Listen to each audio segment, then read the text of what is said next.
Hello guys, welcome to our channel. మీరు కనుక నా ఛానల్కు కొత్తగా వచ్చినట్లయితే ఒక లైక్, షేర్, సబ్స్క్రైబ్ చేసుకోండి.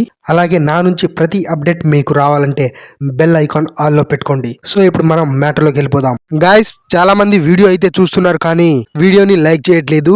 మీరు లైక్ చేస్తేనే నాకు కొంచెం బూస్టప్ గా ఉంటుంది గైస్. అలాగే వీడియో మొత్తం చూసిన తర్వాత మీ అభిప్రాయాన్ని అయితే కామెంట్ రూపంలో కామెంట్ చేయండి. సినిమా ఇండస్ట్రీలో రాజమౌళి ఒక్కడే తోపు డైరెక్టర్ అనేసి అందరూ మాట్లాడుకున్నారు.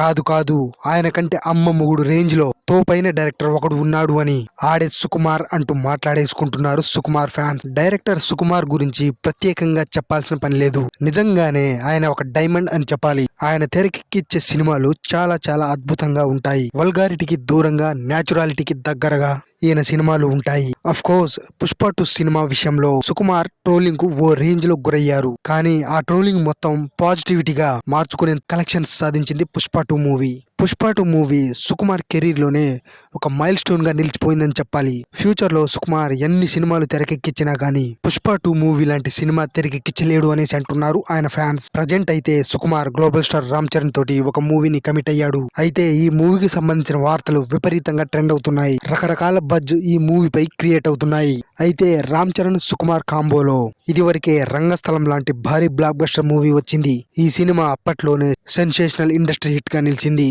అయితే రామ్ చరణ్ ని అప్పటి వరకు ఒక హీరోగా చూశారు. కానీ ఆయనలో దాగి ఉన్న గొప్ప నటుని సుకుమార్ బయటికి తీశాడని చెప్పుకోవాలి. అయితే ప్రస్తుతం RC-17 మూవీ రంగస్థలంకు సీక్వెల్ గా తెరకెక్కుతుందని అందరూ అనుకున్నారు. కానీ కాదు అని ఇప్పుడు ఒక కొత్త న్యూస్ అయితే బయటపడింది. రంగస్థలం మూవీకి ఈ మూవీకి ఎటువంటి సంబంధం లేదు అని, ఈ మూవీ పూర్తిగా రియల్ ఇన్సిడెంట్స్ ఆధారంగా తెరకెక్కబోతుందని ఓ న్యూస్ అయితే ట్రెండ్ అవుతుంది. అయితే ఈ మూవీలో ఇప్పుడు హీరోయిన్ గా ఎవరిని సెలెక్ట్ చేసుకోబోతున్నారు అన్న విషయం అయితే హాట్ టాపిక్ గా ట్రెండ్ అవుతుంది. చాలా మంది రష్మిక మందన, సమంత పేర్లు అనుకుంటున్నారు. అయితే ఈ ఇద్దరిని కూడా ఈ మూవీలో హీరోయిన్లుగా పెట్టబోతున్నారట. అంతేకాదు ఈ మూవీలో మరొక క్యారెక్టర్ కోసం జాహ్నవి కపూర్ ని కూడా చూస్ చేసుకున్నారట.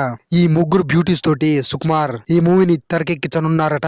అదే జరిగితే ఒకేసారి ముగ్గురు పాన్ ఇండియన్ బ్యూటీస్ ని ఒకే మూవీలో చూపించిన ఘనత సుకుమార్ కి దక్కుతుంది. ఇప్పుడు ఇదే విషయం సోషల్ మీడియాలో అయితే విపరీతంగా ట్రెండ్ అవుతుంది.